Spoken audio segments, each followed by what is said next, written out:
जिस कृति को मैं सुनाने जा रहा हूं, इस कृति में गोस्वामी जी पहली शर्त यह रखते हैं कि स्वयं को सुख मिले, स्वयं को आनंद मिले।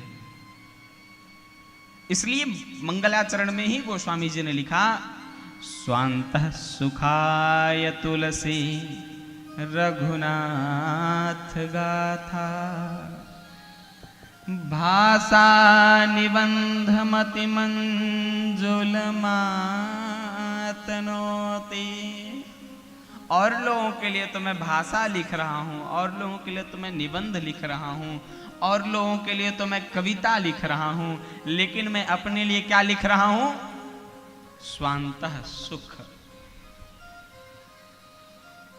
और लोगों के लिए आप पैसा कमाइए, और लोगों के लिए नाम कमाइए, और लोगों के लिए सुख कमाइए, और लोगों के लिए संपत्ति कमाइए, लेकिन अपने लिए क्या कमाइए?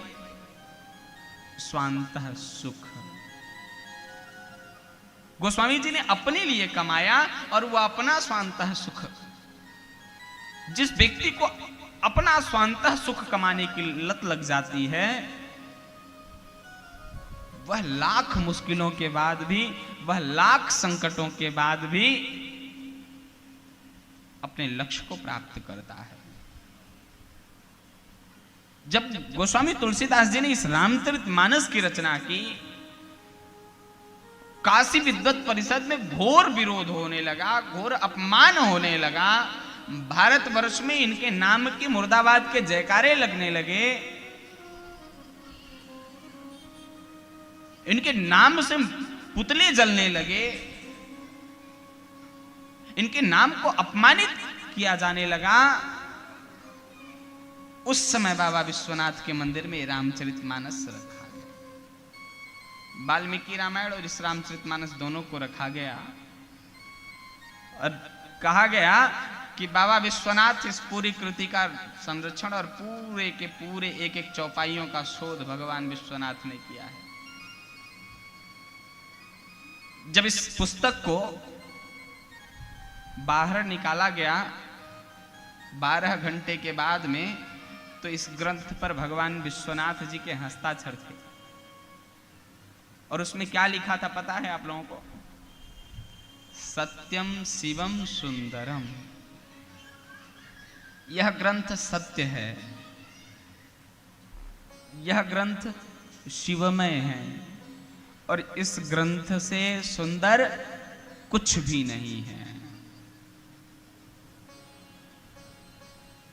सत्य की प्रतिष्ठा, शिव की प्रतिष्ठा और सुंदरता की प्रतिष्ठा जो करा दे, वही रामचरितमानस है।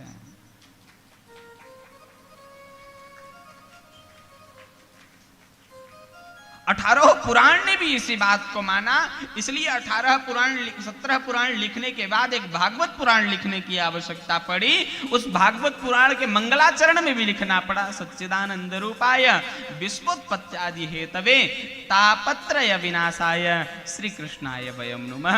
अर्थात वहां भी सत्य की प्रतिष्ठा चाहते हैं और यहां भी भोलेनाथ सत्य की ही प्रतिष्ठा चाह रहे हैं, इसलिए लिखा सत्यम शिवम सुंदरम सच्चिदानंद रूपाय विश्वोत्पत्त्यादि हेतवे तापत्रय विनाशाय श्री कृष्णाय वयम नमः।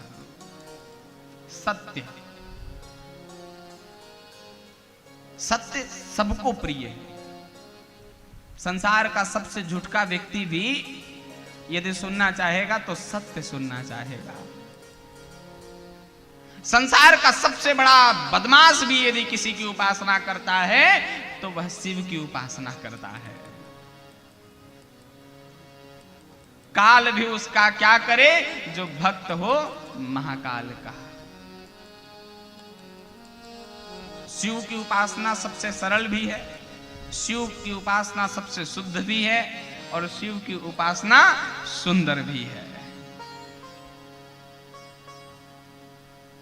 दुनिया में शंकर जी एक ऐसे देवता हैं जिनकी पूजा करने में कोई खर्च नहीं आता है, कोई खर्च नहीं, निशुल्क देवता है। कुछ न मिले एक लोटा पानी भरिए और जाकर के मंदिर पर चढ़ा दीजिए, हर हर महादेव, हर हर महादेव, हर हर महादेव।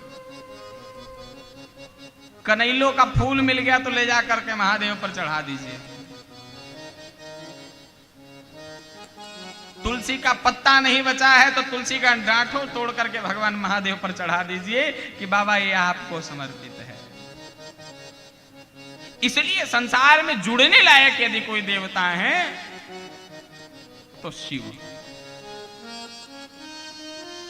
और पूरी रामचरितमानस, कहने को तो रामचरितमानस है, लेकिन हकीकत यह है कि इस पूरे रामचरितमानस को कहने वाले शिव जी हैं।